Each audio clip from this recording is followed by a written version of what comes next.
Good evening. I hope everyone is safe. As we know, from the past few days, we are facing a severe health crisis of wartime, and we are at war against a pandemic created by a virus which disrupted the social, economical, and financial structure of the whole world.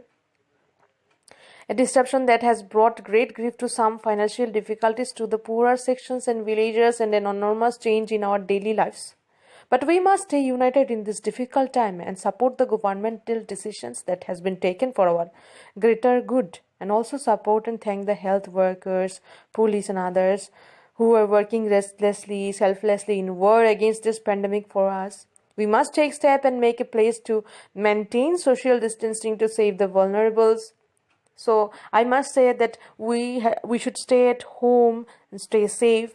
So we can't go outside of our home, and we can't go to the college and teach you all. We can't come together. We can't make gatherings. So today, just for this situation only, we are going to take online classes. So today, in this audio lecture, I'm going to teach you, or I'm going to give you the knowledge of a poem specially for 6th semester honors, and the poem's name is I Shall Go to You, written by whom? Written by Nanda Debbarma. So before starting the audio lecture, I just want to tell you one thing which is very much important, because the material, okay, text and the material is very much less in numbers in market regarding this topic. So this audio lecture is very much important for you. If you like, you can note it down even. Okay, so I'm starting here. I'm just telling you the subject matter of the poem I Shall Go to You. So as we know, as I told you before, that Nanda Debbarma was the writer of the poem. So who is Nanda Debbarma? We should know. Nanda Debbarma, a Rabindra Prize awarded, okay, and a living Kokborok poet, right? Okay, writes on the forest of Tripura. In this poem, he just depicted the picture of Tripura's forest. Okay, and he considers the forest to be an inseparable element of tribal life, and the tribal people worship the forest, which have become a part of their identity. Clear? As a poet, Nandakumar is chiefly occupied with the themes of land and landscape, its beauty, folklore, traditional culture, heritage of the tribal people. In the poem, I Shall Go to You, the poet expresses a kind of nostalgia for his original land and landscape where he was born. That means he is talking about West Tripura.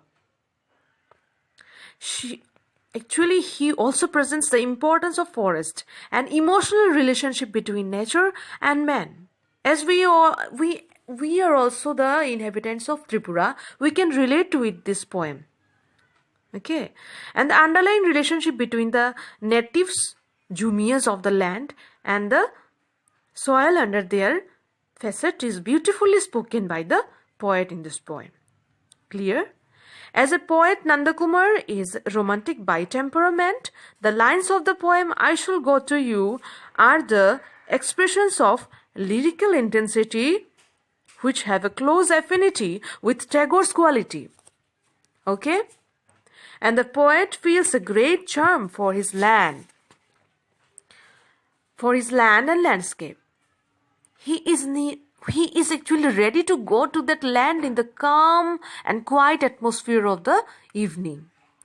At that time, the landscape will bear a beautiful look, smeared with calmness and solitude. As we are literary persons, we should actually imagine the picture in our mind. So you just imagine calm and smeared with calmness and solitude, the beautiful picture, na? I Shall Go to You actually is an example of poets' great love for nature. Just like Wordsworth, Nandakumar feels that man and nature are one, and they cannot be separated from one another. Okay? Actually, they cannot be separated from one another. And the love of the poet for the land is never ending. It will continue even in old age also. Clear? The poet is also conscious of the sin that he has committed by leaving his original native place. Although he is settled in the town, he is haunted by the memories of his homeland. I shall get to you, I shall go to you is the lyric in the true sense of term, and the words used by the poet in the poem are simple, lucid, graceful, and melodious. All the features of Kokborok poetry are found to be present in this poem, I shall go to you. I hope the subject matter is clear to you. Good evening. I hope everyone is safe. As we